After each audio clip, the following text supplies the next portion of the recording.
Hey guys, welcome back to the GTM Playroom. Today I'm joined with Renee Miller, founder of the Miller Group. Renee has spent over 30 years at the intersection of strategic storytelling, consumer psychology, building a creative agency that has redefined market presence, growing to nearly $1 billion in collective revenue for our clients across many industries, working with brands such as 7-Eleven, Costco, and Disney. Renee, welcome to the show. Thank you so much for having me. Awesome. So I'd love to just start with the kind of origin story of Miller Group. So what was that like, and how did you originally get your, let's say, first million in revenue?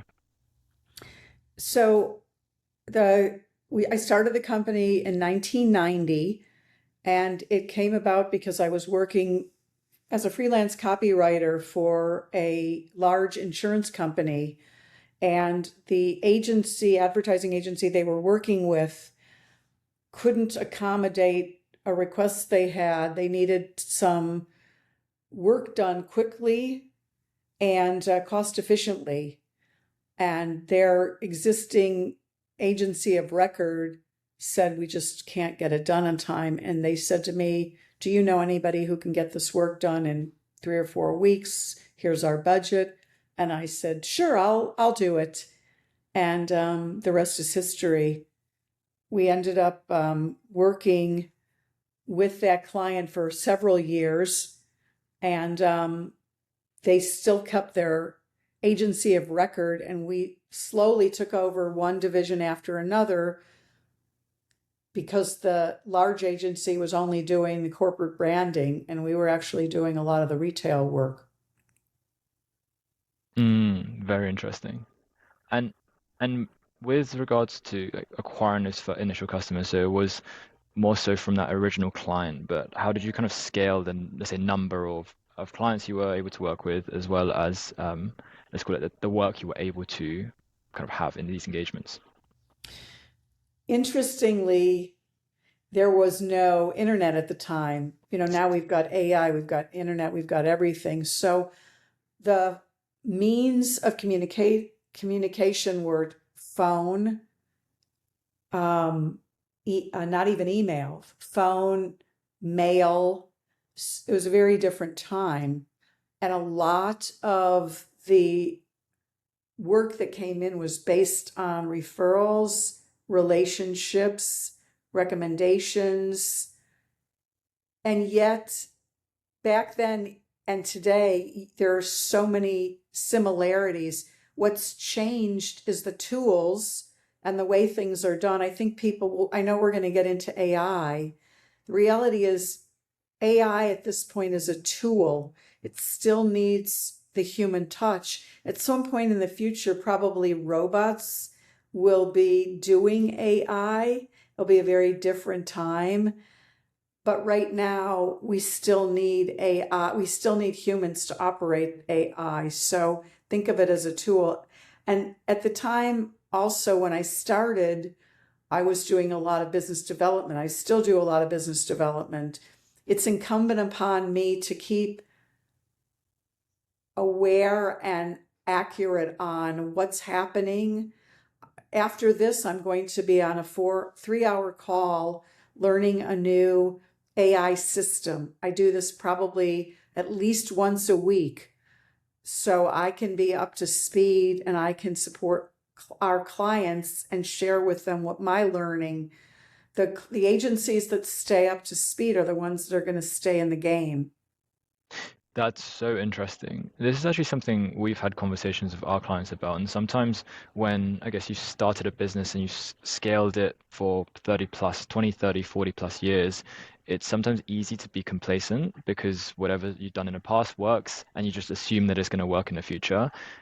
I guess an interesting question would be, what was the kind of mindset shift you had, or was that kind of moment where you were like, oh, wow, I need to actually go into this and I can't just be like complacent about this. I need to really understand and keep learning and be adaptable because that's something that, from what I've seen, is it's harder to do as you've kind of scaled before the pre-AI, pre-internet era. And for me, for example, it's a lot easier because that's all I know, right? So I'd love to kind of hear your thoughts on that. Yeah, that's great, Fernando. You're a digital native, so you grew up with Yeah. this. Um, I think the trick is persistence and pivoting. I would say two of the two key words is to keep abreast of what's happening and jump in. A lot of people say, "Oh, I'm not interested. I'm not gonna." I remember when the internet came out and people said, "It's not relevant. It's going away." And I'm thinking, wow, no, no way. We've been through so many different changes over the last few years with COVID, with the 2008 recession, it was a huge, huge change, and business was affected. I think monumentally after COVID, a lot of businesses had to pivot, and the ones that did survived, and you just kept trying to figure out what to do next. And I think now, even with AI, there are over 200,000 marketing, social media, influencer agencies out there. And by the way, when I started my company, there were less than 1% of the agencies were owned by women. It just was unheard of. Sadly, today, I think it's like 5%. So what's happened? Why, as women, are we not owning more agencies? What's happening in that industry? So that's something to look at, and then constantly approaching this as, who are we? Who do we speak to? What do we do really well? At this point, we're in the midst of beta testing a new product for the agency to see if it will resonate for clients. And so, it's just constantly reinventing, constantly being persistent, constantly staying adaptable and relevant to our clients. There's so many things, positive things that happened as a result of AI, but we also have to look at some of the pitfalls. We're losing some of our humanity. And, we talk about that in our blog posts, where people just are less thoughtful, less humane. We're becoming robots in a way. Interesting. Yeah, I've heard that one quite a lot. It's like, how do you humanize a population, a workforce, when you see so much AI slop on the timeline and everything's generated by AI, and it gives you kind of like it gives me a little bit of anxiety to see where this all ends up, because how can you tell what's AI and what's not? And that's something that, yeah, is a very good point that you brought up. I wanted to double click on what you mentioned about these kind of pivots at pivotal moments, such as the COVID or financial crisis, and obviously dot-com bubble. Like, you've lived through, or you've gone through so many of these big, challenging, let's call it events, macro events. Can you give me some like stories or examples of each one, or maybe a selection of them, and what kind of challenges you faced at your agency and how you overcame that? Well, COVID is a big one. We, a lot of clients pulled back. They didn't know what was going to happen. Whenever there's a change, whether it's a political change, environment, or economic, first thing clients want to do is say, we're going to pull back on our marketing. We don't know what's going to happen. And that's probably the worst thing you could do. So people were shuttered. We were learning. Fortunately for the Miller Group, we've always had a presence online. So we were already working with Zoom well before COVID hit.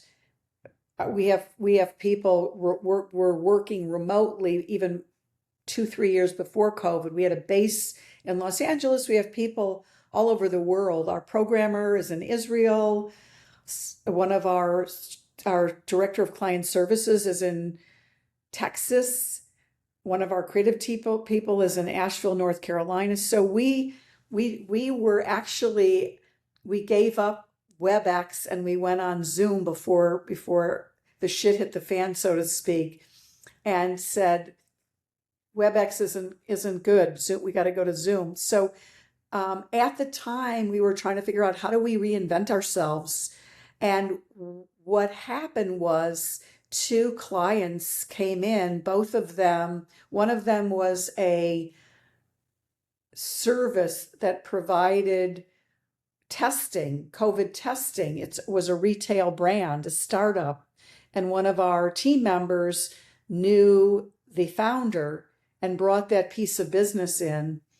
And he had locations all over Southern California and needed a lot of help getting the word out. So we did a lot of guerrilla marketing. The budgets were not as big as some of the multinational brands. So we had to be very creative with what we did. We did social media, we did influencer, we did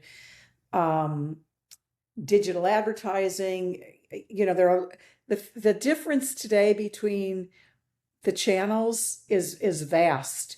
The process for doing work successfully, if you follow a process, and a lot of people don't, the same process that worked 20, 30 years ago still works today.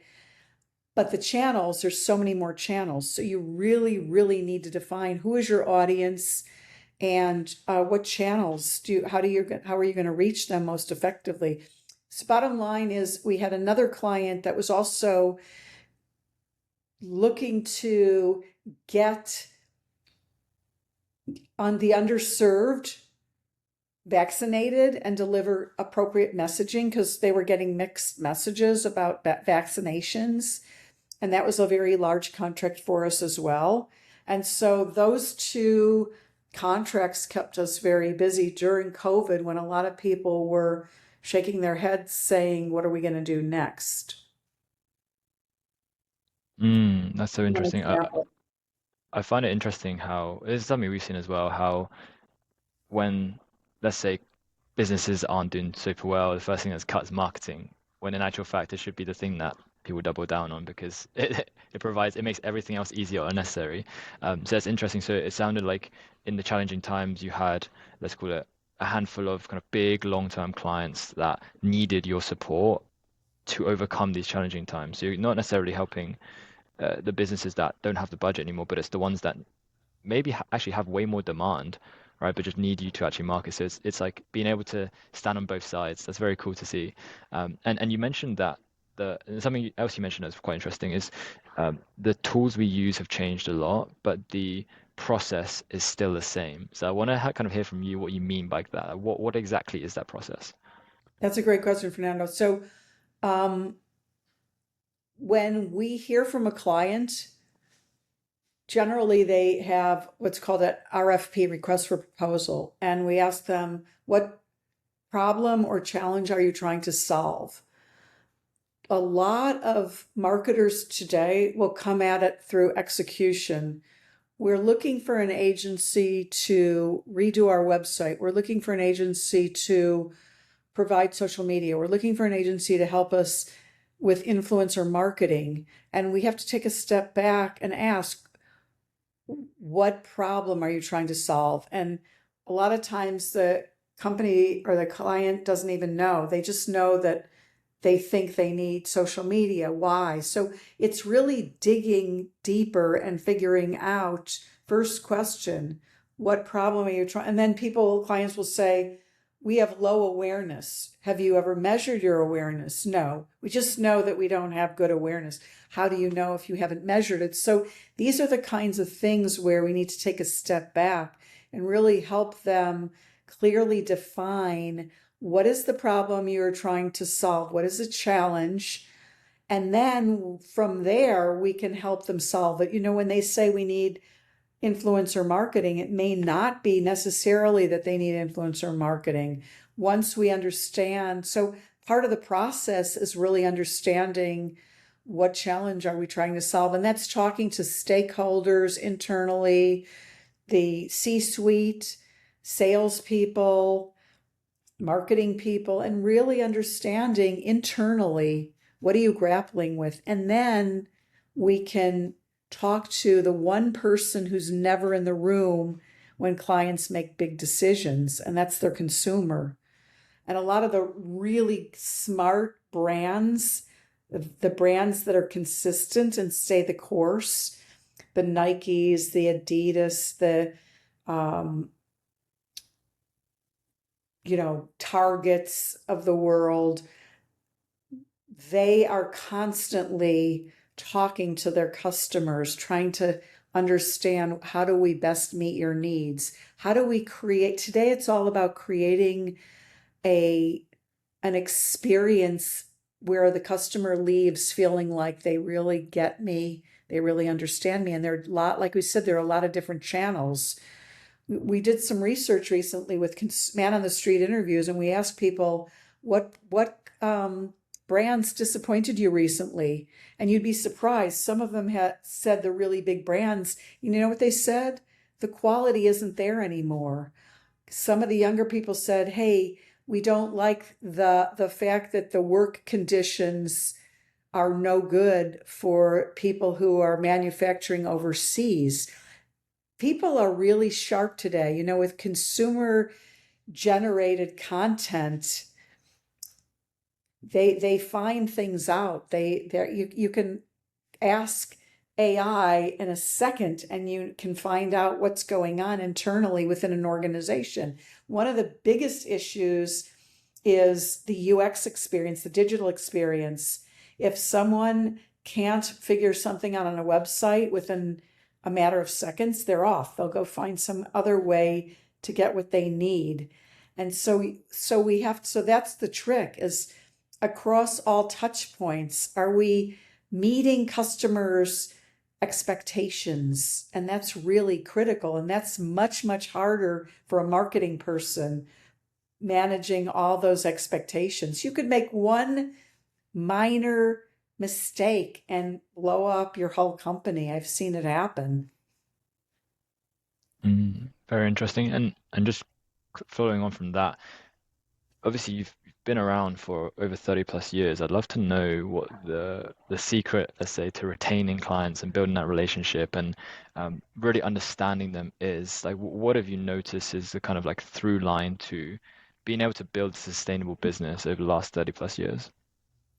That's a good question. Again, it's pivoting, and as consumers' demands change, so do marketers' demands. And at this point, we're looking at how do we manage those expectations?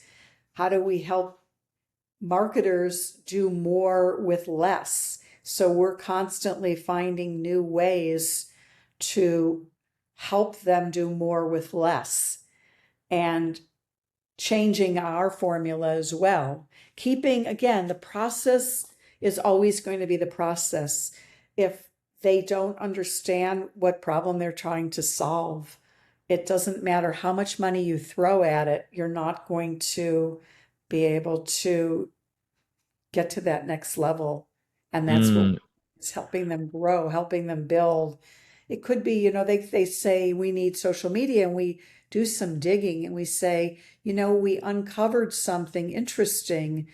And in particular, we had one client who thought the issue was awareness, and they had a new store. The brand was doing really well, but the new store wasn't doing well. Part of the problem was location. There's nothing marketing can do about that. And we did recommend some really cool ideas for generating more awareness. But what we realized was part of it was a communications issue. Where they were located, a lot of the people in the community didn't understand the value proposition. And what was really interesting when we did some consumer research is we realized people who the store appealed to, they were a higher priced store, but part of it was that people were focused on the price because the value proposition wasn't there. It was for foodies, people who wanted specialized items where they can go in this store and find.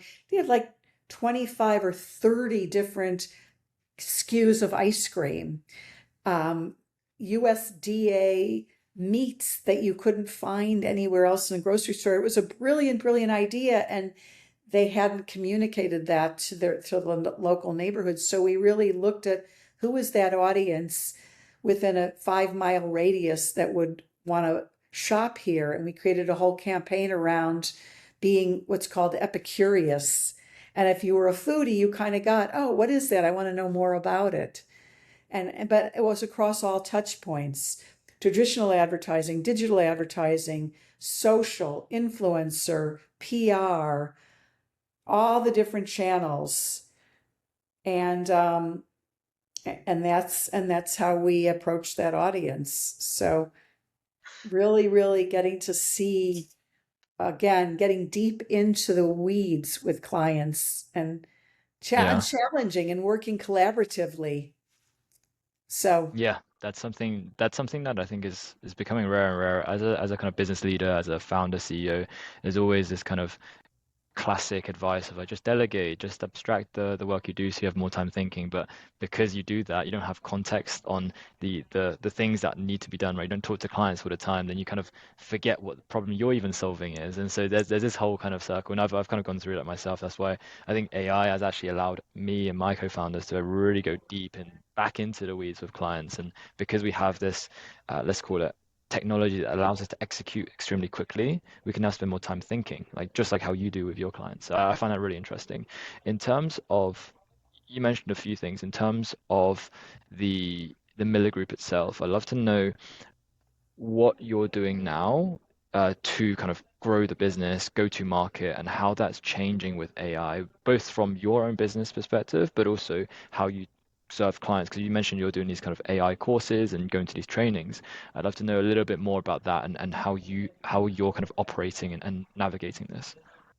great question. So we're testing a lot of different tools, automation tools, looking at what makes sense for us, and keeping, we've always kept the company small by design, not because we didn't want to grow, but because we know that I like to be like you. I like to be in direct contact with the clients. I like to keep it collaborative.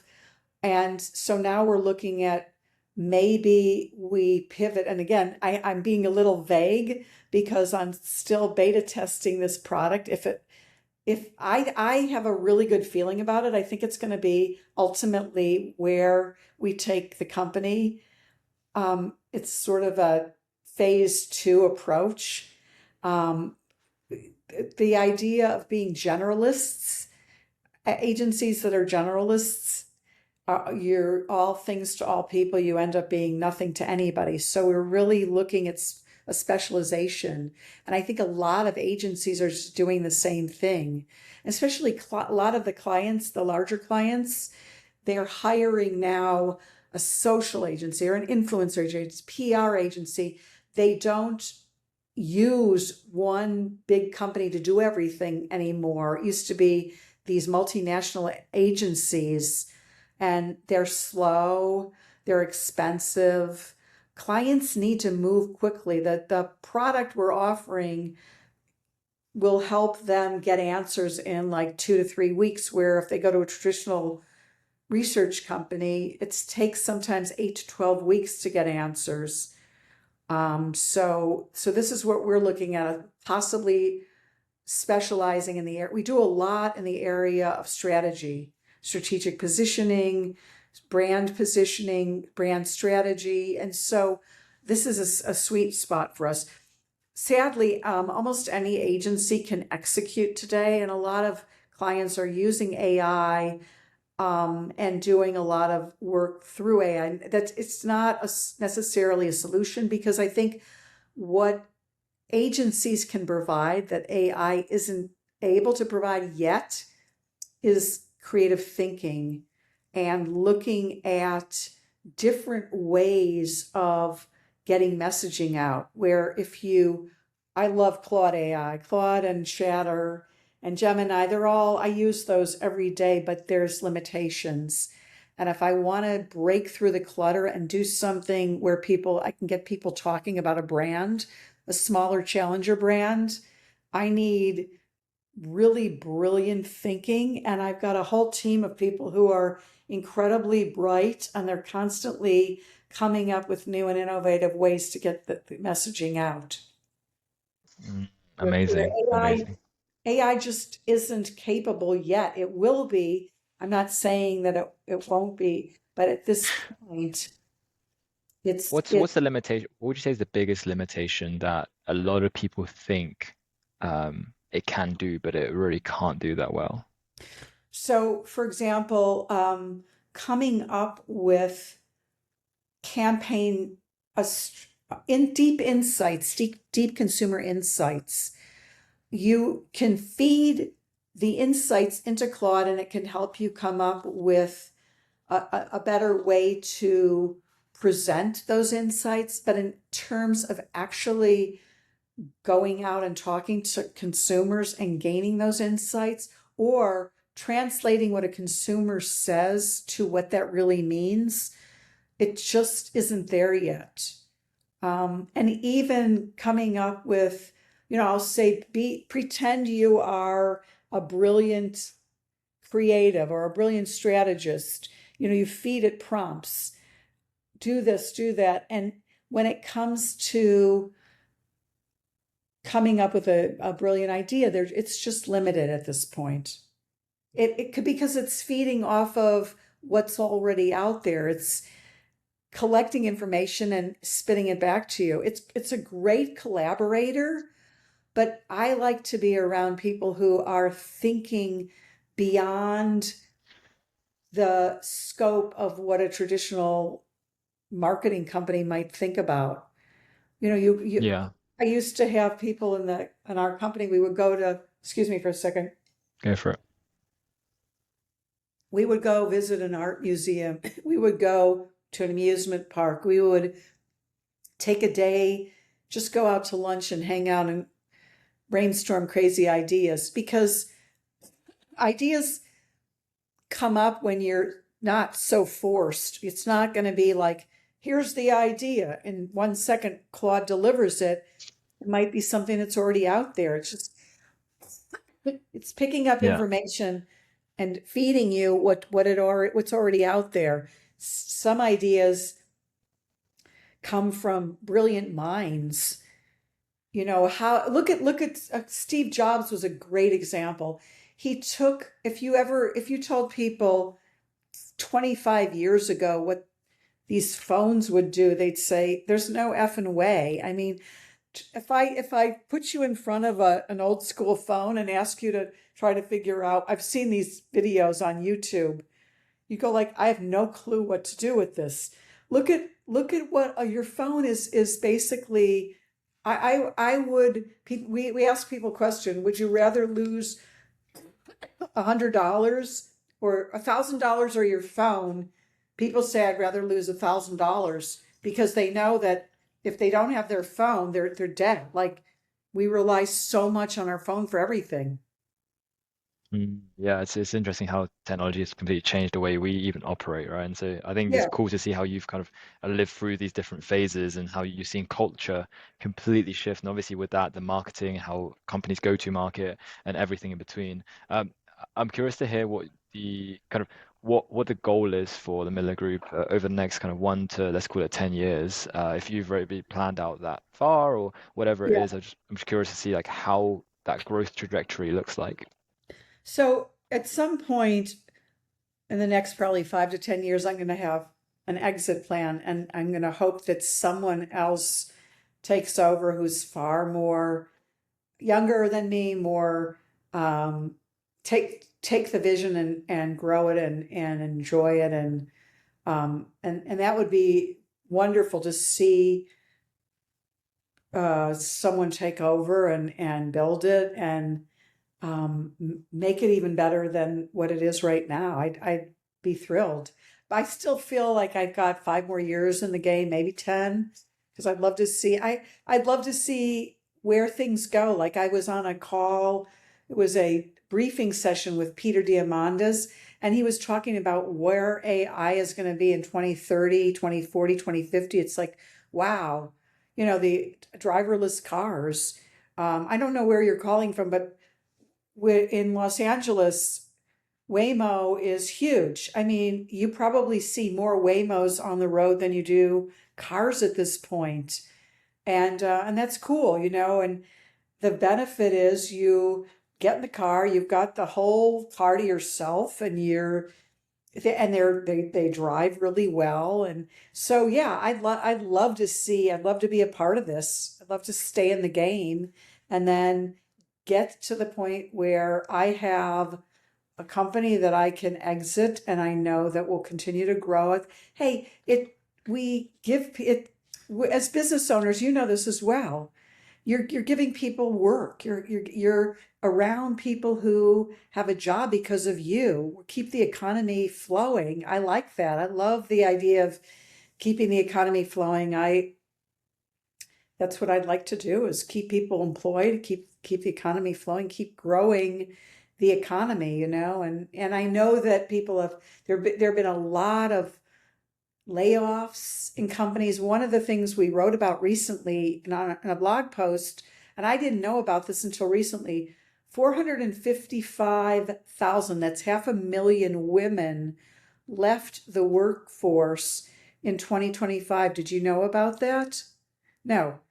And none of us, as a woman, I didn't know about it. It was mentioned briefly in a Forbes article and briefly on CNN. No one is talking. That's a huge Why was that? Why was that, out of curiosity? part of it, is because the companies are not providing childcare. So some of these women couldn't afford to pay childcare and stay working. Some of the women had elderly parents that they had to attend to, and then some of them were just layoffs. But that's a Spirit Airlines just lost 17, was it how many thousand? 70,000 people, 17,000, I don't remember exactly. And it made national news. It's all over the place. When you're talking about 455,000 women, 500,000 women out of work, and no one's talking about it, what's that all about? Like, what's going on? You know? So Yeah. So things are changing. I typically end this podcast with a question, which is, what's the best advice you've received about scaling? But given what you've just said, I want to hear your best advice for women who are navigating challenge but want to grow their career or scale their business. What's the best advice? I think as women, we tend to internalize and blame ourselves, which is, I don't necessarily think every woman does that, but I think in general. And then I think as women, we suffer from, men too, but women in general often suffer from imposter syndrome. So I would just say to women who are looking for work, and I mentor a lot of young women, just stay the course and be patient, because those who stay in the game will eventually get work. And I love this. I'm being mentored by someone myself right now, and she says, ask, if you don't get the job, ask what happened, where can I improve, what can I do better? If you don't get a grant, ask why. Just keep being persistent. Stay on top of people that you've met along the way. Ask for advice. Get somebody to mentor you as a woman. And one of the gals I mentor, she told me that she had 26 interviews for a job. They were different positions at the same large company, and no one told her why she didn't get the job. I said, "You've got to go to senior management." She goes, "Oh, I don't know if that's, I don't want to rock the boat." Rock the boat. Please rock the boat. If you don't rock the boat, someone else is going to do it. Why are people successful? They just stay in the game and they work on reinventing themselves. There are times where there are low periods. My home and my office were compromised by the LA wildfires last year. I have to tell you, it was a real shit show.